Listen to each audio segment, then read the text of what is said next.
Good morning. My name is Sergeant Shefter. I'm the first squad leader of 2nd Platoon, Bravo Company, 520th Infantry, 1st IBCT, 101st Airborne Division. Our mission this morning is to conduct a squad ambush to destroy an enemy squad patrol in vicinity of CG 832440, no later than 1200, in order to prevent disruption to command and control of U.S. forces in the zone. This mission comes in context of intelligence indicating that the North Torbian Motorized Squad is trying to emplace a DZ-9300 intelligence system near the tunnel complex in the vicinity of Chavagnol.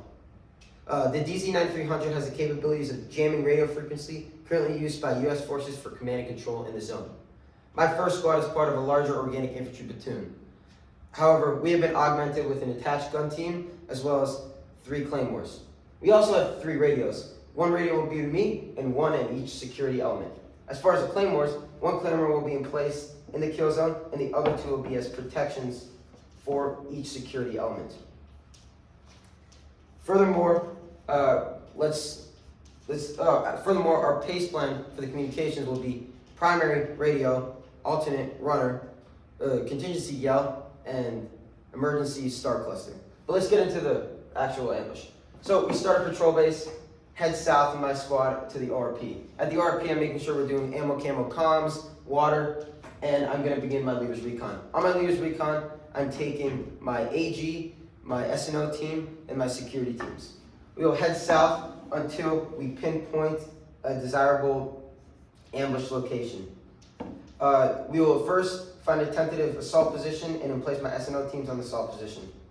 Just like I did before, I'm leaving a Gatwa with my S&O team as I'm going to reconnoiter the 2 security positions. I first go into the far side security because I want my alpha team leader, which will be at the near side security, to understand both positions of the security elements.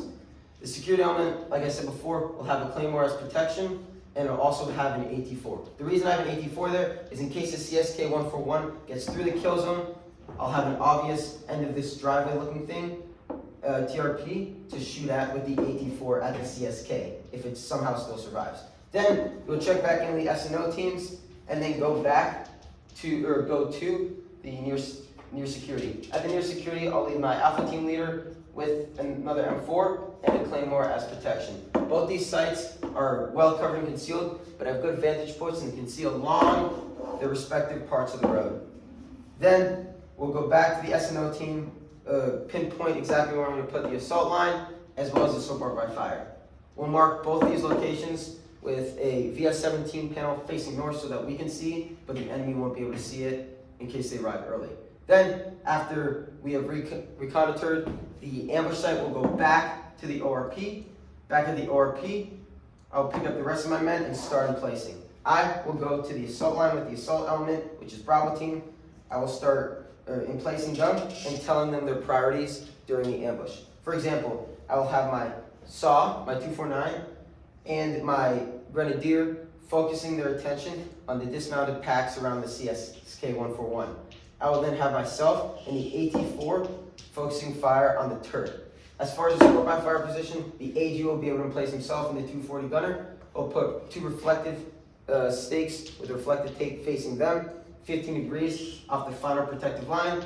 I'll also have this TRP here, and the reason it's an obvious position is it's in the middle between the support by fire position and the stakes, and then this obvious house, which you can see from that position.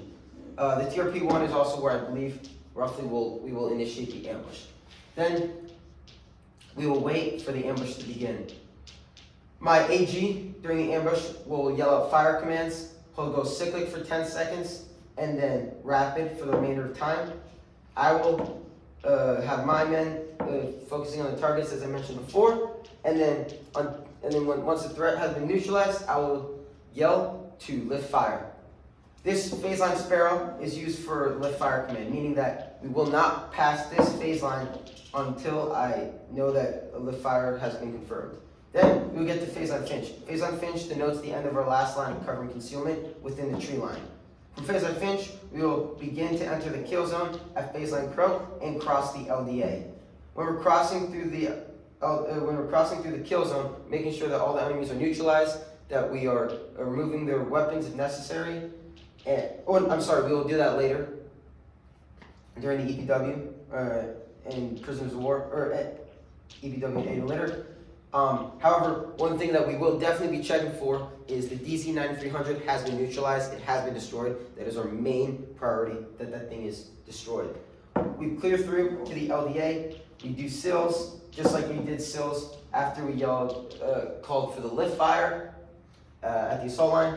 We'll do SILs, I'll send out my aid and litter teams after my EPW team conducts this black and gold plan. So I'll have EPW teams do the black and gold plan, then I'll have aid and litter go. We're moving with violence of action this entire time. We only have about 7.5 minutes to get off the X. Once that happens, we'll move into our red, white, and blue plan. For red, if we had sappers, I'd have them put in charges, but however, we'll pick up our assault line and start running back to the RP. At white, if we had those sappers, we would actually be doing the detonation portion. White also means that during the red phase, our support by fire position took their 240 off the tripod, and now at white is picking up and running back to the RP as well. Then, for the security elements, at blue, that's their command to pick up and start running back to the RP. And once we all make it back to the RP, I'll have one of my team leaders get underneath, count everybody in, get 360 security, start doing list reports, and I will radio up to higher for recommended course of action to follow. This has been my brief on the squad ambush, pending any questions.